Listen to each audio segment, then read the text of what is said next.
የከበረ ሰላምታችን በመላው ዓለም ሆናችሁ ቃል ስፖርት ዩቲዩብ ቻናላችንን ለምትከታተሉ አድማጮቻችን ሁሉ ይድረስ ብለናል። ከሀገር ቤት እስከ ባህር ማዶ ለዚህ ሰዓት መርጠን ያሰናዳላችሁን ስፖርታዊ ጥንቅሮች በቅደም ተከተል እያጋራንሹ ቆይታ የምናደርግ ይሆናል። እስከ ፕሮግራማችን ፍጻሜ ቆዩ። ላይክ፣ ሰብስክራይብ፣ ሼር አድርጉን። ቀናችሁ እንዴት እያለፈ ነው? በተለይም በርከት ያሉ ጨዋታዎች በአውሮፓ ትልቅ ሊጎች ሲደረጉ ነበር።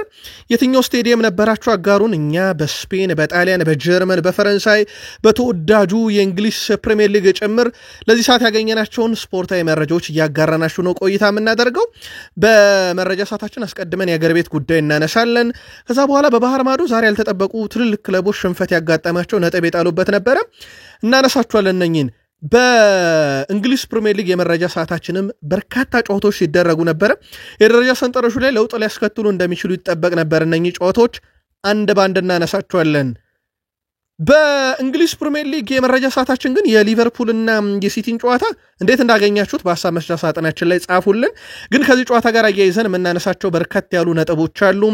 በተለይም ማማርዳሽቪሊ ሃላንድን ኳስ ካዳነ በኋላ በፍጹም ቅጣት ምት ግን የተቆጠሩበት ኳሶች እሱን ተጠያቂነት ውስጥ የሚጥሉም ብዙም አይደሉም። በእርግጥ የሃላንድ ከቆመ ኳስ ይልቅ የጨዋታ እንቅስቃሴ ጎል ማግባትን ይቀላል። ለምን የቨርጅል ቫንዳይክስ ግብ ተሻረች? ምላሹን ይዘናል። የጨዋታውን እንቅስቃሴ ድባብ ግን እንዴት አገኛችሁት? ሊቨርፑልና ሲቲ እጣፈንታቸውስ በዚህ ዓመት እንዴት ያለ ሊሆን ይችላል? ምልከታችሁን አጋሩን። ከዛ ውጭ ግን በቢግ ሲክስ ክለቦች የመረጃ ሰዓታችን የማሬስካን ተጨማሪ መረጃ እናነሳለን። የቡድን ዜና ቼልሲ ቤት በስፋት ይዘናል። ቼልሲዋን ትከታተሉናላችሁ። በአርሰናል የመረጃ ሰዓታችን ለየት ያለ መረጃ እናነሳለን። በቡድን ዜና ጉዳት ለአርሰናል አሁን ፈተና እየሆነ መጥቷል። አንድ ብዙዎች ያላስተዋሉት ነገር አለ። በሰንደርላንድ ጨዋታ ላይ ለየት ያለውን ብዙዎች ያላስተዋሉትን ነገር እናደርሳችኋለን። አርቴታም ስለ ሪካርድ የሚሉት ነገር አለ። ተጨማሪ ጥንቅር በአርሰናል በኩል ይዘናል። በዩናይትድ የመረጃ ሰዓታችን የቡድን ዜና ስናነሳ ተጫዋች በኩል ብሩኖ ፈርናንዴዝ እናነሳለን። ዩናይትድያንን ያስቆጣው የብሔራዊ ቡድን ጥሪ በመረጃችን ተካቷል። አንድ ወሳኝ ተጫዋቻቸው ተጠርቷል። ዩናይትድያን ግን ይህንን ነገር አልወደዱትም። ምክንያት እንነግራችኋለን። ከዛ ውጪ የፕሪሚየር ሊግ የቀድሞ በርከት ያሉ ግብ አስቆጣሪው አለን ሺረር ስለ ዩናይትድ 9 ቁጥር በዩናይትድ ይፈለጋል የተባለው የሌቫንቴው አጥቂ ኢታን ዮንግ የዩናይትድ ዝውውርና የቡድን ዜና ይዘናል። እስከ ፕሮግራማችን ፍጻሜ ቆዩ። ለየት ያሉ መረጃዎችን ለሰዓቱ አሰናድተን ይዘን መተናል። ሊቨርፑል ከማንቸስተር ሲቲ ትልቁ ጨዋታ ነበረ። ሌሎችም በርከት ያሉ ጨዋታዎች በአውሮፓ ዙሪያም ሲካሄዱ ነበረ። እኛ አንድ በአንድ ስለ ጨዋታዎቹ እንንገራችሁ። እናንተ ደግሞ በሐሳብ መስጫ ሳጥናችን ላይ ስሜታችሁን አጋሩን። እኔ ቃል ነኝ፣ እናንተስ መልካም ቆይታ ተመኘን። በሀገር ቤት በርከት ያሉ የኢትዮጵያ ፕሪሚየር ሊግ መርሃ ግብሮች ሲደረጉ ነበረ። አዳማ ከተማ ከኢትዮጵያ ቡና ያደረጉት ጨዋታ የመጀመሪያው ጨዋታ ነበረ። ጨዋታው አዳማ ከተማ 1-0 በሆነ ውጤት ኢትዮጵያ ቡናን አሸንፏል። ነቢል ኑር 58ኛው ደቂቃ ላይ ብቸኛዋን የማሸነፊያ ግብ አስቆጥሯል። በጨዋታው ኢትዮጵያ ቡና ተጫዋች በፍቃዱ አለማየሁ በቀይ ካርድ ከሜዳ ወጥቷል። ቡናሞቹ ሁለተኛ ተከታታይ ሽንፈታቸው ነው። አዳማ ነጥቡን 9 ሲያደርስ ኢትዮጵያ ቡና 4 ሲደርስ ቀጣይ ነገሌ አርሲ ከአዳማ ከተማ ኢትዮጵያ ቡና ከአምናዎቹ ሻምፒዮን ኢትዮጵያ መድን ጨዋታ ያደርጋሉ። ምናልባት ጨዋታውን ከተከታተላችሁ ወይ ካስተዋላችሁ የአዳማ ከተማው ግብ ጠባቂ አላዛር ማርቆስ ኳስ እጁ ላይ ከ8 ሰከንድ በላይ ቆይተሃል በሚል በአዲሱ ሕግ መሰረት የማዕዘን ምት ተሰጥቷል። እናም ኢትዮጵያ ቡና በኩል የማዕዘን ምት በዚህ አጋጣሚ ተጠቃሚ የነበሩበትም ጨዋታ ነው። ሌላኛው መርሃ ግብር ሐዋሳ ከተማን ከኢትዮጵያ ንግድ ባንክ ያገናኘው ጨዋታ ነበር። ጨዋታው 1-1 ተጠናቀቀ። በጨዋታው ላይ ያሬድ ብሩክ ሐዋሳ ከተማን 26ኛው ደቂቃ ላይ መሪ ያደረገ። አዲስ ግዴ 38ኛው ደቂቃ ላይ ንግድ ባንክን አቻ አድርጎ ጨዋታው በዛው 1-1 ተጠናቋል። ሌላኛው 1-1 የተጠናቀቀው ጨዋታ ውድ ቤተሰቦቻችን በሸገር ከተማና በሀዲያ ሆሳዕና መካከል የነበረ ጨዋታ ነው። በጨዋታው ላይ ሄኖክ አዱኛ በፍጹም ቅጣት ምት 12ኛው ደቂቃ ላይ ሸገር ሲቲን መሪ ያደረገ ወይ ሸገር ከተማን መሪ ያደረገ። 45 ደቂቃው ተጠናቆ በጭማሪ 5 ደቂቃ ላይ ሀዲያ ሆሳዕና በብሩክ በየነ ግብ አቻ ሆኖ ጨዋታው 1-1 በሆነኛቸው ውጤት እንደዚሁ የተጠናቀቀበትን መርሃ ግብር ተመለከተን። ሌላኛው ውድ ቤተሰቦቻችን በጉጉ ሲጠበቅ የነበረው የመቻልና የፋሲል ከነማ ጨዋታ ያለምንም ግብ 0-0 በሆነ አቻ ውጤት ተጠናቋል። አጠቃላይ ኢትዮጵያ ፕሪሚየር ሊግ 5ኛ ሳምንት መርሃ ግብሮችም ከተደረጉ በኋላ ሲዳማ ቡና በ12 ነጥብ ይመራል። መቻለ በ11 ይከተላል። ኢትዮ ኤሌክትሪክ 11 አለው። ፋሲል ከነማ 11፣ ሐዋሳ ከተማ 10 እያለም ደረጃ ሰንጠረዡ ይቀጥላል። በማለዳው መረጃችን ተጨማሪ ጥንቅርን በኢትዮጵያ ፕሪሚየር ሊግ ይዘን እንደምንመጣ ቃል ገብተን ወደ ባህር ማዶ እንሸጋገር። በጣሊያን ሴሪኤ ተጠናቀው ውጤት እጃችን ላይ ከደረሱት ውስጥ በጣሊያን ሴሪኤ ናፖሊ ከቦሎኛ ጋር ያደረጉትን መርሃ ግብር 2-0 በሆነ ውጤት ተሸንፏል። ያልተጠበቀ ውጤት ነው። ቦሎኛ 2 የማሸነፊያ ግቦች ዴሊንግ 50ኛው ደቂቃ ላይ፣ ሉክሚ 66ኛው ደቂቃ ላይ ሁለቱን የማሸነፊያ ግቦች ማስቆጠር ችለዋል። ናፖሊ በውድድር ዘመኑ 3ኛ ሽንፈታቸውን አስተናግደዋል። ነጥባቸውም ከ22 ፈቅ ያላለበት ነው። ቦሎኞች ነጥባቸውን 21 አድርሰው ለናፖሊ ቀርበውታል። ሌላኛው መርሃ ግብር የነበረው አታላንታ በሜዳውና በደጋፊ ፊት በሳሱሎ 3-0 የተሸነፈበት ጨዋታ ነው። 29ኛው ደቂቃ ላይ ባሪድ 47ኛው ደቂቃ ላይ ፒኖሞንቲ 66ኛው ደቂቃ ላይ መልሶ ባሪድ ያስቆጠሯቸው ግቦች ሳሱሎን በጨዋታው ላይ 3-0 እንዲረቱ 3 ነጥብም እንዲያገኙ ያስቻላቸው ነበረ። በጣሊያን ሴሪኤ በርከት ያሉ ግብ ከተመለከትንባቸው ጨዋታዎች ጄኖዋ ከፊዮረንቲና ያደረጉት ጨዋታ ነበረ። ጨዋታ 2-2 በሆናቸው ውጤት ተጠናቀቀ። በጨዋታው ላይ የጄሮናን 2 ግቦች ኦስቲጋርድ 15ኛው ደቂቃ ላይ፣ ኮሎምቦ 60ኛው ደቂቃ ላይ ሲያስቆጥሩ ለፊዮረንቲና ጉመንሰን በፍጹም ቅጣት ምት 20ኛው ደቂቃ ላይ፣ ፒኮል 57ኛው ደቂቃ ላይ ቀሪዋን ግብ አክሎ ጨዋታው 2-2 በሆናቸው ውጤት ተጠናቋል። የጣሊያን ሴሪኤ ቀሪ መርሃ ግብሮችና የደረጃ ሰንጠረዡን በቃል ስፖርት ዩቲዩብ ቻናል በማለዳው የመረጃ ሰዓታችን የምናጋራችሁ ይሆናል። በጀርመን ቡንደስሊጋ አንድ ጨዋታ ተጠናቆ ውጤት እጃችን ላይ ደርሷል። ይሄውም ፍራይቡርግ ከሴንት ፓውሊን ያደረጉት ጨዋታ ነው። ፍራይቡርግ 2-1 በሆነ ውጤት ጨዋታውን ድል አድርጓል። በፍራይቡርግ በኩል የማሸነፊያ ግቦችን ሱዙኪ 40ኛው ደቂቃ ላይ፣ ኢግስቴን 50ኛው ደቂቃ ላይ ሲያስቆጥሩ ለሴንት ፓውሊ ሆፔ 69ኛው ደቂቃ ላይ ግብ አስቆጥሮ ግን ቡድኑን ከሽንፈት አልታደገም። 2-1 በሆነ ውጤት ፍራይቡርግ ጨዋታውን እንደዚሁ መርታት የቻለበት ሲሆን ቀሪ ጨዋታዎችና የደረጃ ሰንጠረዡን የጀርመን ቡንደስሊጋንም በማለዳው መረጃ እንመለስበታለን። በፍራንስ ሊጋ ተጠናቆ ውጤት እጃችን ላይ ደረሰ። በዚህ ሰዓት ሎሪየንት ከቱሉዝ ያደረጉት ጨዋታ ነበረ። ጨዋታው 1-1 በሆናቸው ውጤት ተጠናቋል። ሁለቱም ቡድኖች አንዳንድ ፍጹም ቅጣት የምታስቆጥረው ናቸው የተለያዩት። ፓይጊስ 44ኛው ደቂቃ ላይ ሎሪየንትን በፍጹም ቅጣት ምትመሪ ያደረገ፣ ሲዲቤ 65ኛው ደቂቃ ላይ ቱሉዙን በፍጹም ቅጣት ምታቸው ያደርጎ ጨዋታው 1-1 ተጠናቀቀ። የፍራንስ ሊጋ ቀሪ መርሃ ግብሮችና የደረጃ ሰንጠረዡን እንደዚሁ በማለዳው መረጃችን እንመለስበታለን። በስፔን ላሊጋ ተጠባቂ መርሃ ግብር ነበረ። ሪዮ ቫልካኖ ከሪያል ማድሪድ ያደረጉት ጨዋታው አንድም ግብ ያላየንበት 0-0 የተጠናቀቀ ነበረ። ሪያል ማድሪድ በሁሉም ውድድሮች ያደረጋቸውን ያለፉት 2 ጨዋታ ድል አላደረገም። ሎስ ብላንኮች በ31 ነጥብ የላሊጋው መሪነታቸው ግን አሁንም እንደተጠበቀ ነው። በቀጣይ መረጃ ሰዓታችን ደግሞ የደረጃ ሰንጠረዡ እንደዚሁ እናነሳለን። በጨዋታው ላይ ኤንድሪክ ተጠባባቂ ነበረ፣ በዛው ጨርሶታል። ሮድሪጎ ጎኤስ ተጠባባቂ ሆኖ የጀመሪያውም ፍራንኮ ማስታንቱኖ በተጎዳበት ጨዋታ ላይ ይህም ተጫዋች 79ኛው ደቂቃ ላይ ተቀይሮ ገባ እንጂ ተጠባባቂ ነበረ። አሁንም በሪያል ማድሪድ እድል እያገኙ አልነበረም። ፌድ ቫልቬርዴ ደግሞ በሪያል ማድሪድ በኩል 82ኛው ደቂቃ ላይ ተጎድቶ ወጥቷል።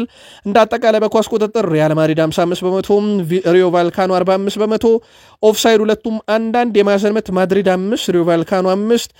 በሙከራ ደረጃ ሪያል ማድሪድ 21 ሞክሯል፣ ሪዮ ቫልካኖ 13 ነው የሞከሩት። በኢላማውን በጠበቀ ሙከራም ሪያል ማድሪድ 5 ሪዮ ቫልካኖ 2 ብቻ ነው።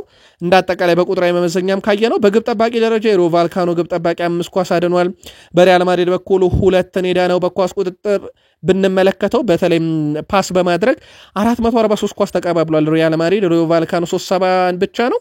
83% ስኬት ነበር የሪያል ማድሪድ፣ 84% የሪዮ ቫልካኖ። በጨዋታው ላይ ምንም ቀይ ካርድ የለም። ሪዮ ቫልካኖ 3 ቢጫ ሲያዩ በሪያል ማድሪድ በኩል 2 ቢጫ አይተዋል። በአጠቃላይ ሪያል ማድሪድ ነጥብ የጣለበት ጨዋታ ከሞላ ጎደል ይህን ይመስላል። ሌላኛው መርሃ ግብር ተጠናቆ ውጤት እጃችን ላይ ደረሰው አትሌቲኮ ቤልባኦ ካዳጊው ሪያል ኦቪድ ያደረጉት ጨዋታ ነበረ። ጨዋታው በኒኮ ዊሊያምስ እጅግ በጣም አስደናቂ ግብ 1-0 ድል ያደረጉበት ነው። በጣም ቆንጆ ግብ ነበረ ማስቆጠር የቻለው። አሁንም ለተከላካይ ፈተና፣ ለግብ ጠባቂም አስቸጋሪ የሆነ ተጫዋች እንደሆነ የተመለከትንበት ነበር። ለማንኛውም በሱ ግብ 1-0 በሆነ ውጤት ድል አድርገዋል። እዛው ስፔን ላይ እንቆይና የተወሰኑ አጫጭር መረጃዎችን እንጨምርላችሁ። ሃንሲ ፍሊክ ለስፔኖች መልእክት አስተላልፈዋል። ላሚን ያማልን በጥንቃቄ እንድትይዙልን እንፈልጋለን ብለዋል። ለብሔራዊ ቡድን ተጠርቷል። የጉዳት ነገር በጣም አሳሳቢ ነው በተጫዋቹ በኩል እናም ያያሰጋቸው ይመስላል። ሃንሲ ፍሊክ በጥንቃቄ ያዙልን ብለዋል። ለስፔኖች ግን የአሰልጣኝ ሉዊስ ዴላ ፎንቴን ስም አልጠሩም። ምክንያቱም በግልጽ እንደተጣሉ ይታወቃል። ባርሴሎና ከራፊኒያ ጋር በ7 ጨዋታ 6 ድል 1 አቻ 0 ሽንፈት 21 ሲያስቆጥሩ 5 ተቆጠረባቸው። ያለ ራፊኒያ የመጨረሻ 8 ጨዋታ 4 ድል 1 አቻ 3 ተሸነፉ፣ 19 ያስቆጠሩ 15 ተቆጠረባቸው። ህይወት ያለ ራፊኒያ ለባርሴሎና ምን ያህል ፈታኝ እንደሆነ እየተመለከትን ነው። አንዳንዶች እንደውም በግል ማህበራዊ ትስስር ገጹ ላይ ጭምር ቶሎ እንድትመለስ እንሻለን ሲሉት የነበረውም አንደኛው ቡድኑ ያለ ራፊኒያ በጣም እየተቸገረ መሆኑን ማሳያ ነው። እዛው ስፔን ላይ እንቆይና ዩሊያን አልቫሬዝን እናንሳ። ውድ ቤተሰቦቻችን በዩሊያን አልቫሬዝ በኩል ምንም አይነት ታቱ ወይም ንቅሳት እንደሌለው ይታወቃል። ከዚህ ጋር በተያዘ ግን ተጠይቆ ነበረ። ለየት ያለ ሰው መሆን ፈልጌ አይደለም ያለው አርጀንቲናዊ የአትሌቲኮ ማድሪድ የፊት አውራሪ ዩሊያን አልቫሬዝ እኔ ይሄንንም አላደርገው በልጅነቴ ምንም አይነት ንቅሳት፣ ምንም አይነት አልኮል፣ ምንም አይነት ጭሳጭስ ከአባቴ ተከልክዬ በዛ መሰረት ነው ብሏል። በላሊጋ በአንድ አሰልጣኝ ስር በርካታ ግብ በማስቆጠር በሊዮኔል አንድሬስ ሜሲ ጋርዲዮላ ያለ 137 የላሊጋ ግብ ካስቆጠረ በኋላ ግሪዝማን በዲኤጎ ሲሞኔ ስር 138 ግቦችን በማስቆጠር ሪካርዱን ነጥቆታል። ዛራ ቡርኪዝ ስር ወደ 129 ግብ አስቆጥሮ ነበረ። ክርስቲያኖ ሮናልዶ በሞሪኒዮ ስር 120 ግብ አለው። አሁን ግሪዝማን የሊዮኔል አንድሬስ ሜሲን ሪካርድ መውሰዱን አረጋግጧል። ሜሲን ካነሳን ግን በዚሁ አንድ መረጃን ጨምር ስለ ሜሲ። ኢንተር ሚያሚ ከናሽቬሊ ጋር ያደረጉትን የአሜሪካ ሜጀር ሊግ ሶከር የጥሎ ማለፍ ጨዋታ 4-2 ሲረቱ 2 ግብ 1 አሲስት ነበረው በጨዋታው ላይ። አርጀንቲና ኮከብ በእግር ኳስ ሕይወቱ 400 አሲስተኛው ላይ እንደደረሰ ነግረናቸዋል። ሊዮኔል ሜሲ አሁን ላይ ካሉ ተጫዋቾች በርካታ ለግብ የሆኑ ኳሶችን ያቀበለ እሱ ነው። ሜሲ አሁን ላይ በዓለም እግር ኳስ ታሪክ ለግብ የሆኑ ኳሶችን አመቻችቶ በመቀበል ፑሽካሽ 404 አለው። ሪካርዱን ለመስበር 5 አሲስት ይቀረዋል። ኢንተር ሚያሚ ጥሎ ማለፉን የተቀላቀለ ሲሆን በቀጣይም በሩብ ፍጻሜ ከሲንሲናቲ ጋር ይጫወታሉ። ኢንተር ሚያሚ አሰልጣኝ ዣቬር ማሻራው ነው። ሜሲ በ38 ዓመቱ እንዲህ ሲጫወት አስደንቆኛል ብለዋል።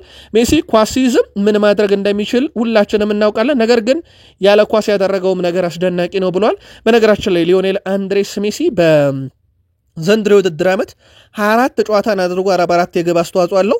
እንዳጠቃላይ በእግር ኳስ ሕይወቱ በ1133 ጨዋታ 894 ግብ 400 አሲስት ላይ ደርሷል። በሮናልዶ በኩልም ተጨማሪ መረጃ ለማንሳት ያክል ሮናልዶ አሁን 40 ዓመቱ ላይ ነው። ዘንድሮ 30 ግብ ላይ ደርሷል። ውድ ቤተሰቦቻችን ሌላ በጣም ትልቅ የሚባል ቁጥር ነው። በሳውዲ ፕሮ ሊግ በሱ ቀስቃሽነት የሱ የግል ጀትም ተዋታ ጭምር ጆ ፍሌክስ እንዳስኮበለለ ይታወቃል። የለውበትም ቢልም 10 ግብ አስቆጥሮ የሳውዲ ፕሮ ሊግን የሚመራ እሱ ነው። ከዛ ቀጥሎ ግን ሮናልዶ 9 ግቦችን በማስቆጠር ይከተለዋል። ሮናልዶም በ40 ዓመቱ የዋዛ አይደለም። በጣም አስደናቂ ብቃቱ እንደቀጠለ ነው። ውድ የቃል ስፖርት ዩቲዩብ ቻናል ቤተሰቦቻችን ቃል ስፖርት ላይ ናችሁ። ከሀገር ቤት እስከ ባህር ማዶ የተመራረጡ ጥንቅሮችን እያደመጣችሁ ተወዳጁ የእንግሊዝ ፕሪሚየር ሊግ ወዳገኘናቸው ተጨማሪ ጥንቅሮችን ሻገር አጠራጠር ያሉትን አስቀድመን ከኢታድ ስቴዲየም ጀምረን በርከት ያሉ የፕሪሚየር ሊግ ጨዋታ ውጤቶችን እናደርሳችሁ። አብራችሁን ቆዩ። አሰልጣኙን ያሰናበተው የፕሪሚየር ሊጉ ክለብ ወልቭስ አዲስ አሰልጣኝ ለመሾም ከስምነት መድረሳቸው ተገልጿል። ወልቭስ አሁን ላይ ለሚድልስብሮው አሰልጣኝ ሮብ ኤድዋርድስ በኃላፊነት ይሾማሉ ተብሎ ሲጠበቅ ከስምነትም ደርሰዋል። አሰልጣኝ ሮብ ኤድዋርድስ በወልቭስ የ3 ዓመት ከግማሽ ውል በመፈረም በሳምንቱ መጀመሪያ ስራቸውንም ይጀምራሉ። ወልቭስ ለአሰልጣኙ ኮንትራት ማፍረሻ ለሚድልስብሮው 2 ሚሊዮን ፓውንድ እንደሚከፍሉ ዘ አትሌቲክ ዛሬ በፊት ገጹ ላይ ይዞት ወጥቷል። እሁድ ሲደረጉ ወደ ነበሩ ጨዋታዎች ደግሞ እንሻገር። ያለምንም ግብ የተጠናቀቀው የፓላስና የብራይተንን ጨዋታና እንጀምር። ይህ ጨዋታ ምንም ግብ ካላየንባቸውም የእሁድ ጨዋታዎች ብቸኛውም ጭምር ነው። ፓላስ ከብራይተን 0-0 ተጠናቀቀ። በጨዋታው በኩል እንግዲህ የብራይተን የተወሰነ የበላይነት ነበረ። በኳስ ቁጥጥርም ፍጹም ቅጣት ምትም አግኝተው በቫር ተሽሏል። በቢጫ ካርድ ደረጃ ግን ብራይተን 4 ክሪስታል ፓላስ 1 ብቻ አግኝተዋል። ከዛ በዘለለ ግን ፋቢያን ሁዝለር 100ኛ ጨዋታውን የመራበት ነው በአሰልጣኝነት። ልብ አድርጉ፣ ፋቢያን ሁዝለር እድሜው ገና 32 ነው። ሮናልዶ በ40 ዓመቱ፣ ሜሲ በ38 ዓመታቸው እየተጫወቱ ነው። ፋቢያን ሁዝለር በ32 ዓመቱ 100ኛ ጨዋታውን በአሰልጣኝነት የመራበት ምሽት ነበርም ቡድኑ ድል አላደረገም 0-0 በሆናቸው ውጤት 4 ቢጫ ካርድ በፓላስ በኩል ደግሞ 1 ቢጫ ካርድ ያዩበት ጨዋታ ነበረ። ኖቲንግሃም ፎረስት ከሊድስ ሌላ በጣም ቆንጆ ጨዋታ ተመለከትን። ጨዋታው በኖቲንግሃም ፎረስት 3-1 አሸናፊነት ተጠናቋል። ሊድስ የጨዋታ ብልጫ ቢኖረውም ግን ድል አላደረገም። በመምራትም ደረጃ ሉካስ ኒሜቻ 13ኛው ደቂቃ ላይ ግብ አስቆጥሮ ሊድስ መራ። በኋላም ላይ ግን ሳንጋሪ 15ኛው ደቂቃ ላይ ኖቲንግሃምን አቻ አደረገ። ሞርጋን ጊብስ ዋይት 68ኛው ደቂቃ ላይ ሆችሰን ያገኛትን ኳስ አስቆጠረ።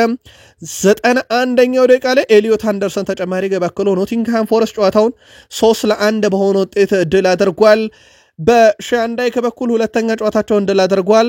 ዘንድሮ አንሄ ፖስቴኮግሉና ኑኖ ስፕሪንቶ ሳንቶስ በድምሩ ያላቸው የድል መጠን 1 ነው።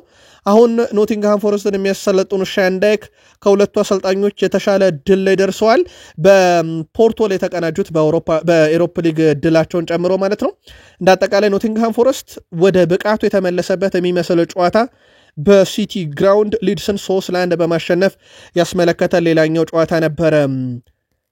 በተመሳሳይ 3-1 የተጠናቀቀ ግን ያልተጠበቀ ጨዋታ ብሬንትፎርድ ኒውካስልን 3-1 ረቶታል። ግብ በማስቆጠር ሃርቬ ባርንስ በ27ኛው ደቂቃ ላይ ግብ አስቆጥሮ ይመራ ነበረ። ባለፈውም ሳምንት ኒውካስል እየመራ ነበረ። በኋላ ላይ ነው ነገር የተበላሸበት።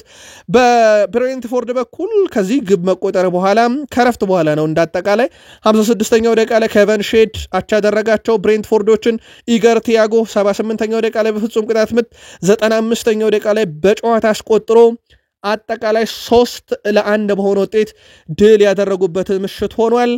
በኢገር ቲያጎ በኩል ወደ ክለቡ ሪካርድ በሆነ ዋጋ ከመጣ በኋላ ኢቫን ቶኒን ነበር የተካው። በእርግጥ 169 ደቂቃዎችን ነው በዚህ ዓመት የተጫወተው በጉዳት ምክንያት። ተጫዋቹ ታዲያ በዘንድሮ የውድድር ዓመት በፕሪሚየር ሊጉም 8ኛ ግቡ ላይ ደርሷል። ሃላንድን እየተከተለ ነው። ኢገር ቲያጎ በዘንድሮ የውድድር ዓመት ባለፉት 6 ጨዋታም 6ኛ ግቡ ነው ያስቆጠረው። ድንቅ ነበረ ተጫዋቹ። ምናልባት በኒውካስል ዩናይትድ በኩል ልናነሳ የምንችለው ሃርቬ ባርንስን ነው። 50ኛ የፕሪሚየር ሊግ ግቡን በብሬንትፎርድ ላይ ያስቆጥሯል። ግን ቡድኑን ከሽንፈት አልታደገውም። በርከት ያለ ግብ ያየንበት ሌላኛው የምሽቱ ጨዋታ አስቶን ቪላ በርንማውዝን 4-0 የረታበት ጨዋታ ነው። በጨዋታው ላይ የአስቶን ቪላን 4 የማሸነፊያ ግቦች ቡዋንዲያ 28ኛው ደቂቃ ላይ በጣም አስደናቂ ጎል፣ ኦናና 40ኛው ደቂቃ ላይ፣ ሮስ ባርክሌ ወደ 77ኛው ደቂቃ ላይ፣ እንደዚሁም ዶኒ ማለን 82ኛው ደቂቃ ላይ ለአስቶን ቪላ 4ቱን የማሸነፊያ ግቦች አስቆጥሯል። በርንማውዝ ፍጹም የጨዋታ ብልጫም ተወስዶበት ነበረ። ኤቨንሰን በበርንማውዝ በኩል ብረት የመለሰበት ኳስ በትልቁ ሊጠቀስ የሚችል ነው በጨዋታው ላይ ማለት ነው። ከዛ ውጭ ግን በበርንማውዝ በኩል ብዙ የተቸገሩበት ምሽት ነበረ ማለት ይቻላል። እንደ አጠቃላይ በአስቶን ቪላ በኩል ውድ ቤተሰቦቻችን ለየት የሚያደርገው መረጃ አስቶን ቪላ በፕሪሚየር ሊግ ያስቆጠሯቸውን የመጨረሻ 5 ጎሎች በሙሉ ከፍጹም ቅጣት ምት መምቻ ሳጥን ውጭ ነው። አማዶና፣ ኤሚ ቦዋንዲያ፣ ማቲካሽ፣ ኤሚ ቦዋንዲያ ተጨማሪ ግብና ሞርጋን ሮጀርስ እነኚህ ተጫዋቾች ከፍጹም ቅጣት ምት ውጭ ያገባሉ። አስቶን ቪላን ከፍጹም ቅጣት ምት ውጭም መጠንቀቅ ተገቢ ይመስላል። በሳምንቱ በትልቁ ሲጠበቅ የነበረው ኢትሃድ ላይ ማንቸስተር ሲቲን ከሊቨርፑል ያገናኘው ጨዋታ ለጋርዲዮላ 1000ኛ ጨዋታቸው ነበረ። 1000ኛ ጨዋታቸውን 3 ነጥብ ከ3 ግቦች ጋር ክሊንሺትን ማስጠበቀው የወጡበት ነበረ። ማንቸስተር ሲቲ ሊቨርፑልን ኢትሃድ ላይ 3-0 በሆነ ውጤት ድል አድርጓል።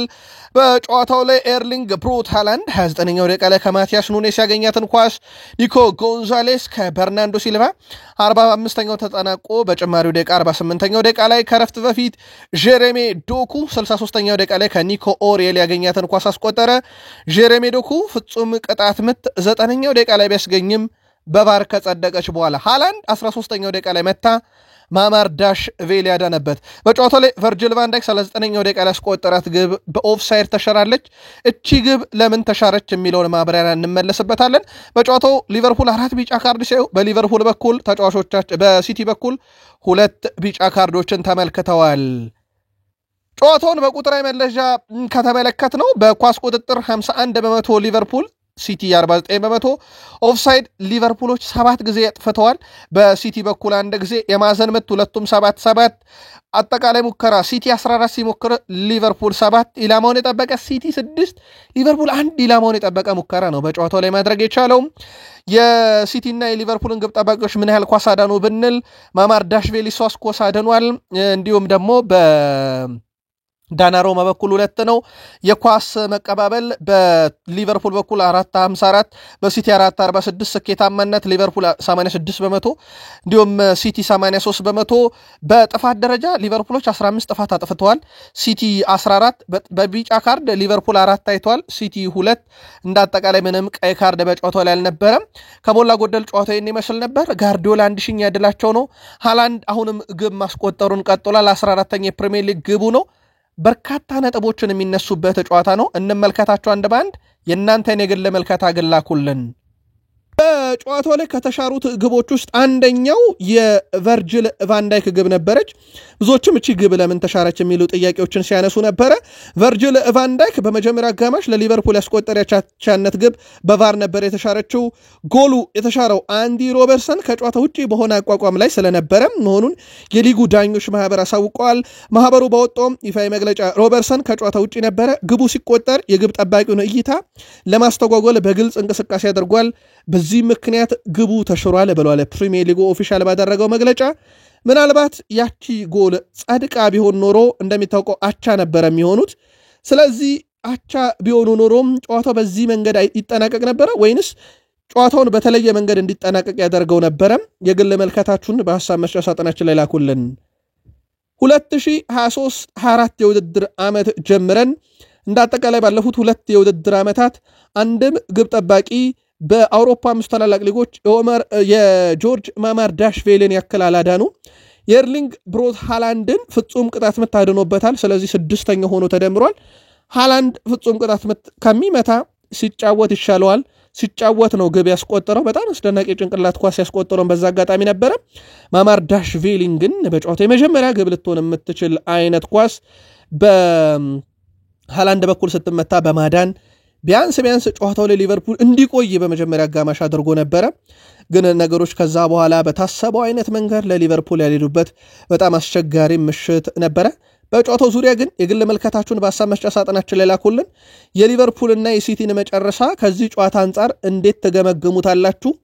መልከታችሁን አጋሩን። በማለዳው መረጃችን ተጨማሪ ጥንቅር ይዘንበት እንመጣለን። ማሬስካ ቃሌን ያዙት ብሏል። ኤስታቪዮ ለረጅም ዓመት በምርጥ ብቃቱ መቆየት ይችላል፣ ገና ከዚህ በላይ ታያላችሁ ብሏል። እሳቸው በተጫዋቹ በጣም እርግጠኛ ነኝ ብለዋል። ሌላው ስለ አሌሃንድሮ ጋርናቾ ነበር የተጠየቁት። ጋርናቾ ከሌላ ክለብ ነው ወደኛ ጋር የመጣው፣ ያውም በቂ ትሬኒንግ ሳያደርግ 100% ዝግጁ ሳይሆን ነው እኛ ጋር የመጣው፣ ገና ነው ብሏል። እንደውም እሱን የብቃቱ ጥግ ላይ አልደረሰም፣ ስለዚህ ያኔ ታዩታላችሁ ብለዋል ኤንዞ ማሬስካ። እንዳጠቃላይ ቼልሲ ምናልባት ዘንድሮ አንድ ጥሩ ነገሩ ሊባል የሚችለው የማሬስካ ቡድን በርካታ ግብ አስቆጣሪ ያለው፣ በርከት ያሉ ግቦችን በማስቆጠር በእርግጥ ፔድሮ ወደ 4 ግብ 3 አሲስት አለው። እንዳጠቃላይ በዚህ ሲዝን ለቼልሲ በሁሉም መድረኮች ላይ ዊሊያን ኤስታቪዮን በተመሳይ 4 ግብና 1 አሲስት፣ ኤንዞ ፈርናንዴዝ 4 ግብ 1 አሲስት፣ ሞይሰስ ካይሴዶ 4 ግብ 1 አሲስት ተመሳሳይ ያላቸው አማካዮች ይበዙታል። ፔድሮ ኔቶ በ3 ግብና 2 አሲስት እያለ ይቀጥላል። እንዳጠቃላይ በርከት ያሉ ተጫዋቾች ወደ ቤተሰቦቻችን በቼልሲ ግብ የማስቆጠር ዝርዝር ውስጥ አሉ። ፔድሮ ኔቶ እንዳጠቃላይ 25 ከገባ በኋላ በርካታ የግብ አስተዋጽኦ አለው። 12 ቀዳሚ ነው። ኤንዞ ፈርናንዴዝ 10 ደርሷል። ጆ ፔድሮ 7። ይሄ 25 ካላንደሩን በሙሉ ነው ሊጠናቀቅ 2 ወራት በሚቀሩት ማለት ነው። ጆ ፔድሮ በርካታ የግብ አስተዋጽኦን ፔድሮ ኔቶ በርካታ የግብ አስተዋጽኦን በመያዝ በ25 ለቼልሲ ቀዳሚ ነው። ኤንዞ ፈርናንዴዝ በ10 ይከተላል። ጆ ፔድሮ በ7 ሶስተኛ። ኮል ፓልመር የለም ግን በነበረበት የ25 ካላንደር ላይ በ6 የግብ አስተዋጽኦ አራተኛው ነው። ማርክ ኮሪያም በተመሳሳይ 6 አለው። ጄምስ፣ ሞይሰስ ካይሴዶ፣ ጋርናቾ፣ ኒኮላስ ጃክሰን፣ ትሮቫ ቻሎባ እያለ እስከ 10 ይቀጥላል። በጆ ፔድሮ በኩል ለቼልሲ እንግዲህ ባለፉት 17 ባደረጋቸው ጨዋታዎች ከክለቦች ዓለም ዋንጫ ጀምሮ ማለት ነው በ17 ጨዋታ 7 ጎል 3 አሲስት 10 የግብ አስተዋጽኦ አለው። ከሞላ ጎደል በጣም ጥሩ የሚባል ጅማሮ ነው። ከጠፋበትም ግብ ማስቆጠር ሂደት በጊዜ ሰሞኑ እንደተመለሰ ይታወቃል። አርሰናል በሁሉም ውድድር ያለመሸነፍ ጉዞ 14 ደርሷል። ወደ ቤተሰቦቻችን የቡድኑ አቻ መውጣት በአርሰናል ቤት እንግዲህ በተወሰነ መንገድ ደስታ እንዳልፈጠረ ይታወቃል። ምክንያቱም አርሰናል ከነበረበት ሂደት ተጋጣሚው ሰንደርላንድ ከመሆኑ አንፃር በእርግጥ ሰንደርላንድ በጣም ጠንካራ ቡድን ነው፣ በዚህ ዓመት ጥርጥር የለውም፣ በርካቶችን አሸንፏል። አቻው ብዙዎችን ቢያስቆጣም ግን የአርሰናልን ያለመሸነፍ ጉዞ 14 አድርሶታል። በአርሰናል በኩል እንግዲህ ባለፉት 14 ጨዋታዎች ላይ በሁለት አጋጣሚያቸው ወጥቷል። ከሲቲ ጋር 1-1፣ አሁን ደግሞ ከሰንደርላንድ ጋር 2-2 ተጠናቋል። ከዛ ውጭ ግን በሙሉ ጨዋታም በተለይም ከሲቲ ጨዋታ በኋላ የነበሩትን ተከታታይ ወደ 8 የሚጠጉ ጨዋታዎችን ያለ ግብ ሳይቆጠርበት ነው ያመራው። በአውሮፓ ሻምፒዮንስ ሊግ እና በሌሎች መድረኮች ከደመርን ደግሞ እንዳጠቃላይ ወደ 10 ጨዋታ በክሊንሺትም ጭምር ያጠናቀቁበት እንደነበረ ይታወቃል። ማይክል አርቴታ 7 ተጫዋቾች ተጎድተውብናል በተለይ ከፊት መስመር ላይ፣ ስለዚህ በዛ ቦታ የነበረን አማራጭ ውስን ነበር፣ እነሱን መልሰን ማግኘት ግድ ይለናል ብለዋል። በውድድር ዓመቱ በእንደዚህ አይነት ጊዜያቶች ማሳለፋችን አይቀርም። ላለፉት 2 ወራት አብረውን ለነበሩ ተጫዋቾች ትልቅ ክብር ይገባቸዋል፣ አሁን ስናጣቸው ተፈትነንባቸዋል ብለዋል አሰልጣኝ ማይክል አርቴታ። የአርሰናል የጉዳት ሁኔታ አሁን ወደ አሳሳቢ ደረጃ መጥቷል። በመጀመሪያዎቹ የጉዳት ሳምንታቶች ላብነት ያክል ሳካ ሲጎዳ በማዱኬ ተኩት። ማዱኬ ሲጎዳ እንዳጋጣሚ ሆኖ ሳካ ተመለሰ ተካው። አሁን ግን 9 ቁጥር ላይ ሁሉም ተጫዋቾቻቸው ተጎድተው በሐሰተኛ 9 ቁጥር ላይ ነው እየተጫወቱ የሚገኙት። እሳቸውም 7 ተጫዋቾች ተጎድተውብናል፣ አማራጮቻችን እየጠበበብን ነው ብለዋል አሰልጣኝ ማይክል አርቴታ። ምናልባት አርሰናል ዳግም በጥር ሌላ ትልቅ ዝውውሮችን የሚያደርግበት አጋጣሚ ሊፈጥር የሚችል ጫናም ቡድኑ ላይ ሊያሳድር ይችላል እየተባለ ነው። እሳቸው ቡድናቸው በጠንካራ በሆነበት ይሄ የቆመ ኳስ አጠቃቀምና የእጅ ወራ ላይ እንዳይጠቀም ሰንደርላንዶች አንድ ስትራቴጂ ተከትለው ነበረ። ሰንደርላንድ የአርሰናልን የእጅ ወራ መንደርደሪያ ቦታ እንዳያገኙ የማስታወቂያ ቦርዱን ወደ ሜዳው ጠጋ አድርገውት ነበረ። ይሄም እንደ አንድ ትልቅ ስትራቴጂ ተቆጥሮላቸው በጣም መነጋገር የነበረ ነው። አንደኛው ይሄንን የአርሰናልን የእጅ ወራ ለመከላከል የተደረገ ጥረት ነበረ። ማይክል አርቴታ ሪካርድ ባለመስበራችን ብንበሳጭም ነገር ግን ከምንም በላይ ያጣነው 2 ነጥብ ያበሳጫል ብለዋል። የተሻለ መስራት እንዳለብን እናውቃለን እና መሻሻልና ማስተካከል ያለብን ነገሮች አሉ። ሁልጊዜ ያንን እናገራለሁ። ካለፈው ከተማረን እየተሻሻለን ይሆናል ብለዋል እሳቸው። ስለዚህ ከኢንተርናሽናል ብሬክ በኋላ በደንብ ተሻሽለን እንመጣለን እያሉ ነው። በተለይም በቡድኑ በኩል ጉዳት ላይ ያሉ ተጫዋቾች ለአርሰናል ይመለሳሉ ተብሎ ይታሰባል። የተወሰኑ ፊት መስመር ላይ ምናልባት ጋብርኤል ጀሱስን መጠቀም የሚችሉበት አማራጭ አላቸው። ከጉዳቱ ተመልሶ ከቡድኑ ጋር ልምምድ እያደረገ ነው። ምናልባት የፊትነስ ጥያቄ ካልተነሳ ጥሩ አማራጭ ሊሆን ይችላል። ብሩኖ ፈርናንዴዝ በፕሪሚየር ሊግ የመጨረሻ 3 ከሜዳ ውጭ ጨዋታ ላይ ለዩናይትድ በሁሉም አሲስት አድርጓል። ለአብነት ያክል አንፊልድ ላይ ሊቨርፑልን ድል ሲያደርጉ፣ ከፎረስት ጋር አቻ ሲወጡ፣ ከቶትናም ጋር አቻ ሲወጡ ሜዳቸው ድረስ ሄደው ዩናይትድ አቻ በወጣና ድል ባደረገበት ጨዋታ ላይ ሊቨርፑል ላይ የማሸነፊያን ግብ አሲስት አደረገ። ፎረስት ላይ የመጀመሪያው ግብ ስትቆጠር የአሲስቱ እሱ ነበረ። ቶትናም ላይ አቻ ሲሆኑ አሲስቱ የሱ ነበረ። ብሩኖ ከሜዳ ውጭ ዩናይትድን በመታደግ ሂደት ላይ ትልቁ ሰው ነው ማለት ይቻላል። ማንቸስተር ዩናይትድ ባለፉት 5 ጨዋታ 3ቱን ድል 2 አቻ ሲወጣ 12 ግቦችን አስቆጥሮ 7 ግቦች ብቻ ተቆጥሮበታል። ምናልባት በመከላከል ጥያቄ ያስነሳል፣ ግን ቡድኑ አሁን ጥሩ ምላሾችን እየሰጠ ነው፣ በተለይም ያገኛቸውን የግብ ዕድሎች ከመጠቀም አንጻር። በዚህም እንግዲህ ከብሩኖ ፈርናንዴዝ ጀምሮ እነ ብሪያን ቤሞ፣ ማቲያስ ኩና፣ እነ ሜሰን ማውንት በብዙ መንገድ ሊወደሱ ይገባል። በተለይም ፊት መስመሩ ላይ እነ አማድም እና ብሪያን ቤሞ በተለየ መንገድ ጥምረታቸውን በጣም አስደናቂ የሚባል ነው። ዩናይትዳውያንን ካስቆጣው አጋጣሚ አንደኛው ሌሳንድሮ ማርቲኔዝ በመጪው ኢንተርናሽናል ብሬክ ከአርጀንቲና ብሔራዊ ቡድን ጋር አብሮ ልምምድ እንዲያደርግ ተወስኗል። በጉዳዩ ላይ ታዲያ ማንቸስተር ዩናይትዶች ይሄንን ነገር መፍቀዳቸው ወይም ይህንን ነገር በንግግር አለማስቆማቸው እየተተቸ ይገኛል። በእርግጥ ተጨማሪ መረጃዎችን ለማጣራት እየሞከር እንገኛለን። በሰር አሌክሳንደር ቻክማን ፈርጉሰን ዘመን እንደዚህ አይነት ነገሮች ሲኖር ቡድኑ በድርድር ተጫዋቾችንም ከሆኑ ፍላጎቱ ያላቸው ያስቀሩ ነበረ። ግን ከዛ በኋላ ዩናይትዶች ለአብነት ያክል ሉክሾን ያጡት በእንደዚህ አይነት አጋጣሚ ነው። ሉክሾ ጉዳት ካስተናገደ በኋላ በአውሮፓ ዋንጫ ተሳትፎ ለማድረግ ሄዶ ነበር ከጉዳቱ ሙሉ ለሙሉ ሳያገግም። በኋላም ላይ እዛ ላይ ተጎዳ። ለ1 ዓመት ነበር የፈጀበት። በነገራችን ላይ 2025ን ኦልሞስት ዘንድሮ ነው አሁን በውድድር ዓመቱ ያለፉትን 2 ወራት ነው የተጫወተውና ዩናይትድ ለ1 ዓመት ሉክሾን ያጣው በ24 አውሮፓ ዋንጫ ሀገሩን ወክሎ ሄዶ ነበር። የሌሳንድሮ ማርቲኔዝም ለዚህ ይመስላል ዩናይትዳውያንን ያሰጋቸው። እንግሊዝ ፕሪሚየር ሊግ የመንግስታዊ ከፍተኛ ግብ አስቆጣሪው አለን ሺረር ቤንያሚን ሼሽኮ በጨዋታ ላይ ያገኛቸውን እድሎች አለመጠቀሙ ዩናይትድን ዋጋ አስከፍሏል ብለዋል። እርሱ ያገኛቸውን ጥሩ እድሎች መጠቀም አልቻለም። በጨዋታው ማብቂያ አካባቢ እጅጉን ጥሩ የሆኑ ሁለት የግብ እድሎችን አምክኗል ብለዋል። ይሄም የሩበን አሞሪም ቡድን በቀላሉ ሊያሸንፍ የሚችለውን ጨዋታ ነጥብ ተጋርቶ እንዲወጣ አድርጓል ብለዋል። ሆኖም ተጫዋቹ እነዚህን እድሎች መጠቀም አልቻለም። ባገኛቸው እድሎች ላይ ያገኛቸውን የጊዜ መጠን በቀጣይ ጨዋታ የሚያገኝ አይመስለኝም። ይሄ እኮ ፕሪሚየር ሊግ ነው ብለዋል። ተጫዋቹ የራስ መተማመኑን ለማግኘት እንደተቸገረ አውቃለሁ፣ ነገር ግን ሁኔታውን ለመቀየር ግቦችን ማምረት ከጀመረ ይመለሳል ብለዋል።